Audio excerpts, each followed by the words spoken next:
नमस्कार। कुकू एफएम पर आप सुन रहे हैं सम्राट अशोक की गाथा। अब तक के अंकों में आपने सम्राट अशोक के जन्म, उनके युद्ध कौशल, राज्य विस्तार की उनकी इच्छा, उनके विवाह, कलिंग युद्ध के बाद उनके हृदय परिवर्तन और जन सेवा के लिए किए गए उनके कामों के बारे में जाना। पिछले अंक में आपने सम्राट अशोक के शिलालेखों के बारे में सुना। अब सुनिए आगे की कहानी। ये कहानी है नैतिक विजय को सर्वश्रेष्ठ मानने वाले सम्राट अशोक की। सम्राट अशोक की गाथा के इस अंतिम अंक में चलिए अशोक से जुड़ी कुछ और बातें, कुछ और तथ्य आपको सुनवाते हैं।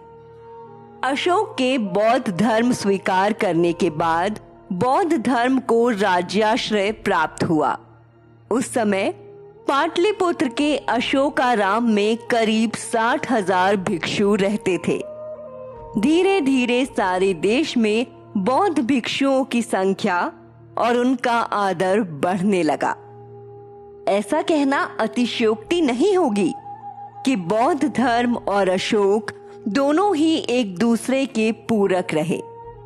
जहां बौद्ध धर्म का जिक्र किया जाता है, वहां धर्माशोक का नाम अवश्य लिया जाता है, और जब धर्माशोक का जिक्र होता है तो बौद्ध धर्म की बात भी अपने आप आ जाती है। अशोक ने बौद्ध धर्म के प्रचार के लिए अपनी राजशक्ति, धन और समय का पूरा प्रयोग किया। पिछले अंक में हमने अशोक के शिलालेखों का जिक्र किया। अशोक ने वास्तुकला को भी बढ़ावा दिया। अशोक से पहले के सभी भवनों में ईंट और लकड़ी प्रयोग में लाई जाती थी, लेकिन अशोक ने स्थापत्य कला को एक नया मोड़, एक नया आयाम दिया। उसने बड़े पैमाने पर कलात्मक कृतियों में पत्थरों का उपयोग किया। राजभवनों के अतिरिक्त विहार, स्तूप, स्तंभ और गुफाएं भी बनवाईं। सम्राट अशोक द्वारा बनवाए गए रांची और भरहुत के स्तूप आज भी बहुत प्रसिद्ध हैं और आज भी मौजूद हैं। अशोक की धर्म प्रियता और बिना जात पात तथा सांप्रदायिक भेदभाव के अपनी सभी प्रजा के साथ उदारता और निष्पक्षता का व्यवहार आने वाले समय में भारत के राजाओं के सामने आदर्श बना रहा और उन पर अच्छा प्रभाव डालता रहा।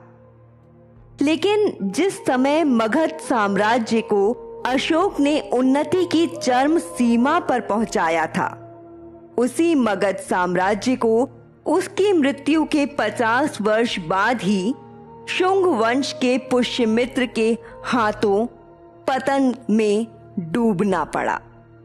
कहा जाता है कि मौर्य साम्राज्य के पतन का मुख्य कारण ब्राह्मणों का विद्रोह था। हालांकि इस बारे में कई तर्क और वितर्क हैं और इतिहासकारों के अलग अलग मत भी हैं। ब्राह्मणों को समाज में विशेष स्थान प्राप्त था, लेकिन अशोक ने अपने अधिकारियों को समस्त प्रजा से समान व्यवहार करने का आदेश दिया था। ऐसा कहा जाता है कि इस वजह से ब्राह्मण अशोक के विरोधी हो गए थे। कहा यह भी जाता है कि अंतिम मौर्य सम्राट अशोक की हत्या उन्हीं के ब्राह्मण सेनापति पुष्यमित्र शुंग ने की थी। 232 ईसा पूर्व सम्राट अशोक का देहांत हो गया था। उससे पहले कहा जाता है कि अंतिम दिनों में अशोक ने बौद्ध भिक्षु की दीक्षा ग्रहण कर पूरी तरह से धार्मिक जीवन व्यतीत किया था। ये अशोक की कहानी है, उन अशोक की जिन्होंने मानव सेवा को अपना धर्म बनाया। अद्वितीय सम्राट अशोक की कहानी का ये अंतिम अंक था। उम्मीद है आपको कुकू एफएम पर सम्राट अशोक की ये गाथा पसंद आई होगी।